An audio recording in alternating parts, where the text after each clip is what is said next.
xam liy daw ci réew mi dëgg parce que am na loo xam ne même ñi séq nguur geeg ku jégi sax duñ ci wax dinaa tàggatoog benn rek boo xam ne xam naa ngeen muñ rek chemin de fer bi nekk diggante Ngaye Mékhé waaw ak Dakar génn na ci moomeelu Sénégal yàgg na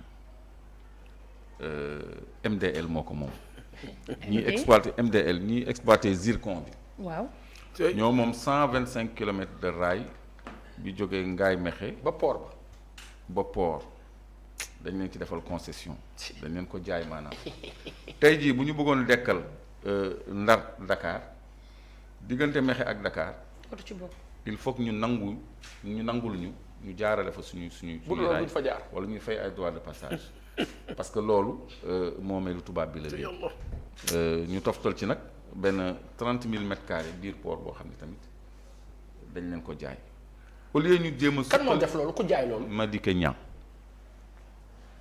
maître Madické Niang. intérimaire du premier ministre moo signé convention boobu premier ministre. dafa tukki woon non avant Souleymane Ndéné Ndiaye boobu Souleymane moom mujjee nekk ministre mais avant Souleymane Ndéné Ndiaye. le Madické Niang signé loolu. te MDL Mineral Deposit Limited. oui. damay tàggatoo rek lii à suivre la quoi dama leen di brosser rek.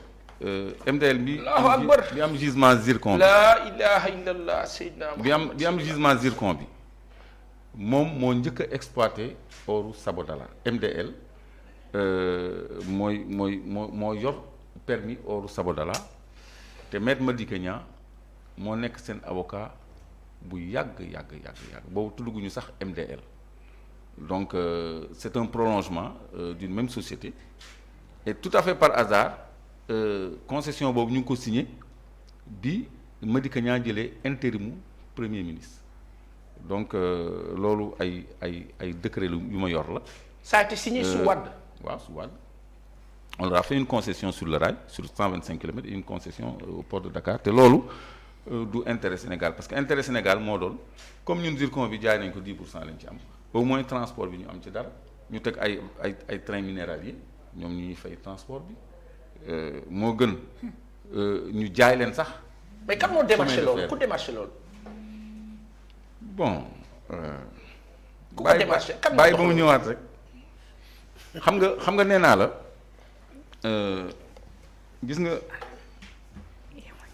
gis nga tout lépp mu ngi jógee ci or bi. parce que MDL ci or bi la nekk depuis Abdou Diouf. depuis les années 80 te Madické moo nekkoon seen avocat kooku moo ñëw bi Madické nekkee ministre des mines mu am ñu signé ko ci zircon bi Madické Niang am nekkoon na ministre des mines. wala fàtte ngeen ko. mine yaa yor or yaa yor zircon yaa yor affaire yooyu. xam nga arrangé wu ba premier ministre dem nga ñëw signé intérimaire du premier ministre. ban premier ministre moo demoon. Je sais pas c'était pas Hadjibou Soumaré je crois que c'était Hadjibou Soumaré. Hadjibou ok voyagé woon. donc yooyu yëpp mu ngi fi te li may wax nii yëpp ay kayit la nag. tey dama doxantoowul ak document. mais man dama bàyyi ŋàbb saak depuis ma wuy ji dikk parce que procureur daf fi doon nappe naan ku am lu leer ci dossier Petro-Tim na dem présenter ko dikk mooy bu mu tujjee son information là man ci ëllëg sa fajar laa dem dikk. yóbbu sama benn cartable temps yooyu yëpp nag ñuy coow cartable bi lu ci nekk parce que boobu dikk dafa dellu woon gannaaw ca laa bàyyi ŋàbb cartable parce que xam nga rek. voilà. mais affaire yaa ngi fi de man waxuma nii en l'air. ArcelorMittal. on devait avoir plus de 2000 milliards. yaa ngi tijji dossier Sénégal jël nangu 75 milliards nangu perte li ci des. gis nga dossier boobu mën nañ cee tëj Macky Sall kaso mën nañ cee jàpp Macky Sall c'est dommage que indiwuma un exemplaire de contrat indiwuma këyit sinon ma won leen lu leer parce que Macky Sall quand même président de la République la mënuma ko défier nii par ngóora wala par bravoure te wala ci lu ma tegul fenn. tribunal international tribunal arbitral de Paris tribunal la boo xam ni moom la ñu prévoir en cas de conflit ci ay contrat ñu dem àttewoo foofu léegi Mittal ArcelorMittal dafa failliroon à ses engagements de travaux. Abdoulaye Wade porté ko plainte bi ko porté plainte parce que damay expliquer distinctement pour ñu comprendre fan la deal bi nekk ñu dem ñu gagné ArcelorMittal Abdoulaye Wade mu ngi laajte 50 milliards de dollars xam na ni duñ la ko jox mu ngi mel ni booy demander dommage intérêt.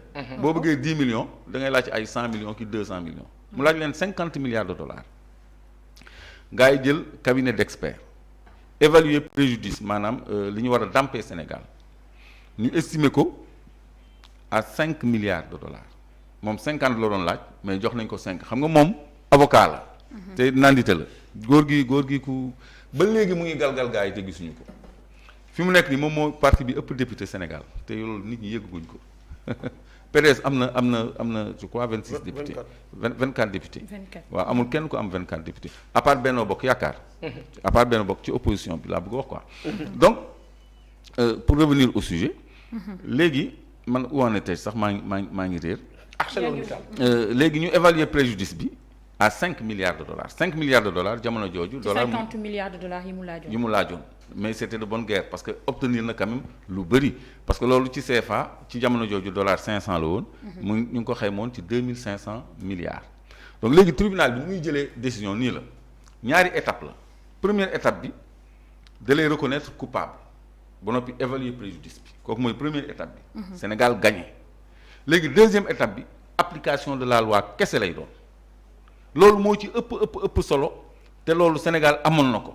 condamnation boobu gagné nañ ko léegi ñu waroon a wàcce sentence bi maanaam verdict kese moo ci desoon ci diggante boobu la Ablaye Wade perte nguur gi Macky Sall ñëw léegi contrat boo gis day am article 32 parce que ni ñu ko tëggee yëpp benn la article 32 boo fa demee ca la ñuy def affaire réglementation parce que convention bu ñu signé la depuis 1965 léegi dañu ni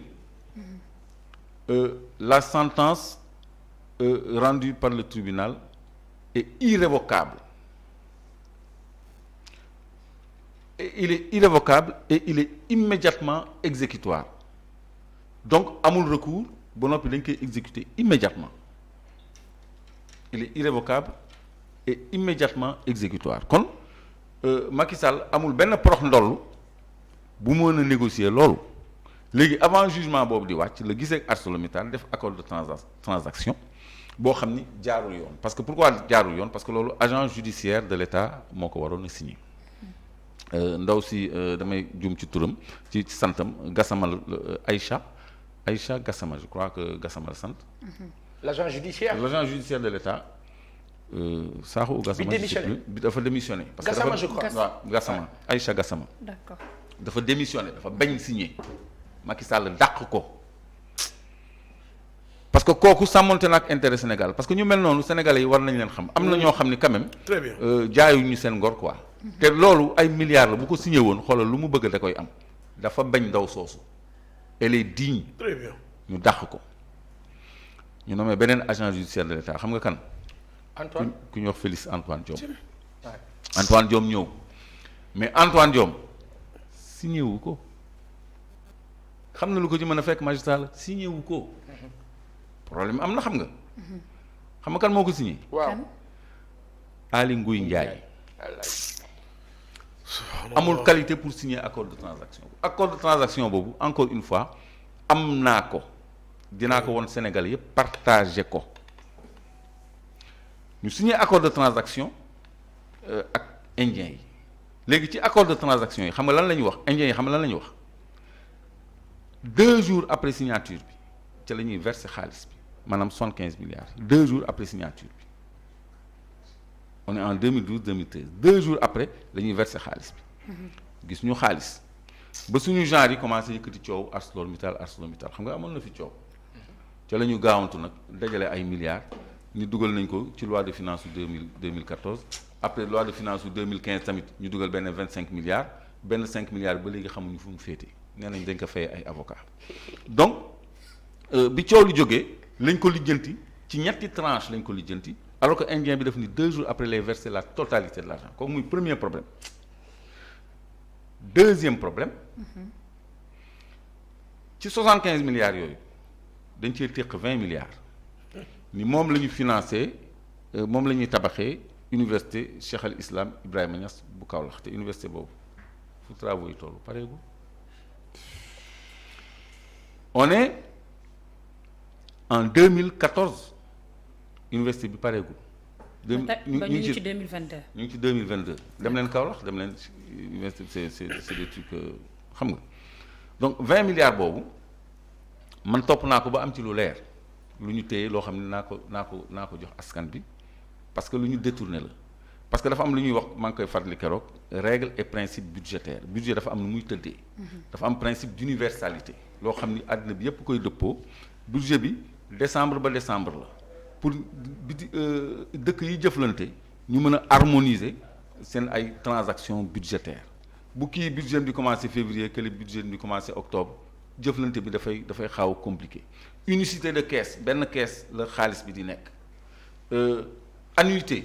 annuité mooy décembre ba décembre mais aussi dafa am principe de non affectation waroo jël benn somme nga affecté ko directement ci benn dépense parce que dañu ni toute recette et toutes dépenses doivent être obligatoirement inscrites au budget léegi buy génn nag ñu doog a bind parce que assemblée day toog ni dërëm bii fii lay dugg dërëm bii fii lay dugg dërëm bii fii moo tax ñu ni le budget doit avoir un caractère analytique mooy lu war a faram fàccu dërëm bu nekk fu mu jóge dañ koy bind fu mu jëm dañ koy bind dafa war a am mandarga parce que mooy suñu gafa lu ciy dugg ak lu ciy génn yépp dañ koy mandargaal mais amoo droit téq suñu 20 milliards gàttandu ko ni da nga ko dugal ci université Cheikh Al Ibrahima Niass mu seey loolu ay dossier la yoo xam ne Macky Sall ak Aly Ngouille Ndiaye war nañ ko leeral loolu mooy danger wu assemblée nationale boo xam ni opposition mën na fa am majorité bu koy permettre mu taxawal haute cour de justice bi nga xam ne mooy àtte président de la république ak ay ministres loolu combat wu Benno Bokk Yaakaar la parce que loolu bokk na ci li ñuy redouter comme ni mu ko waxee woon parce que la reddition peut être tout de suite et non 2024 bu fekkee ni opposition bi am na majorité bu koy may mu taxawal haute cour de justice. D'accord, donc clair. loolu mooy enjeu yi fi nekk. ma tëjee rek benn boo xam ne aussi. ci càcc gi xam nga dafa am alalu Sénégal bu ñu sàcc boo xam ne mën nga ci teg loxo ni lii dañ ko sàcc. xam nga ci contrat yi dañu ne am nañu droit jënd 10% d'actifs supplémentaires ci or bi dañu am 10% d'actifs supplémentaires boo xam ne Sénégal moo ko waroon a jënd. mais Macky Sall daf ko jaay xam ñaar la ko jaay. ñaata maanaam 10% yoo xam ne da nga koy am ba abadan. waaw 5 milliards la ko jaay 10 millions de dollars loolu de la ñu déclaré ba pare deuxième problème xaalis boobu dañ ko sàcc parce que. affectation directe la ñuy defaat comme 20 milliards yi ñu wax jox nañ ko université Ibrahima Niass.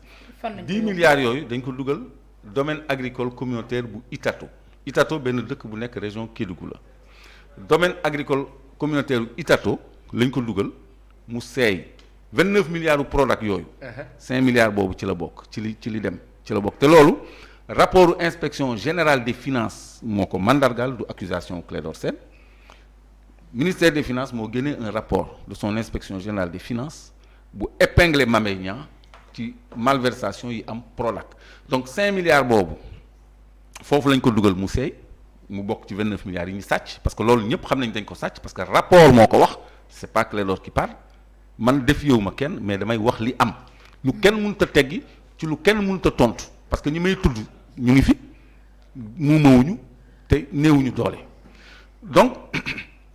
te domaine agricole communautaire boobu sax xam na beneen 7 milliards bu jógee feneen bu ñu fa dugal mu boolee wàlle seey parce que dañu waroon créer 82 bassins de pisciculture mënuñu ci créer 30 dañu waroon produire baal leen ma 100 000 tonnes de maïs mënuñu sax produire 3 000 tonnes xam nga détails yi bu ñu bëggee ñu dugg ci donc xaalis boobu dañ ko sàcc donc yu mel noonu dafay faral di am te ñu ngi leen koy toppal moo tax changement bu amee ñun fi mu dëngee xam nañ ko de la ñu war a jubbanti itam xam nañ ko dossiers yi ñu ngi fi ñu téye.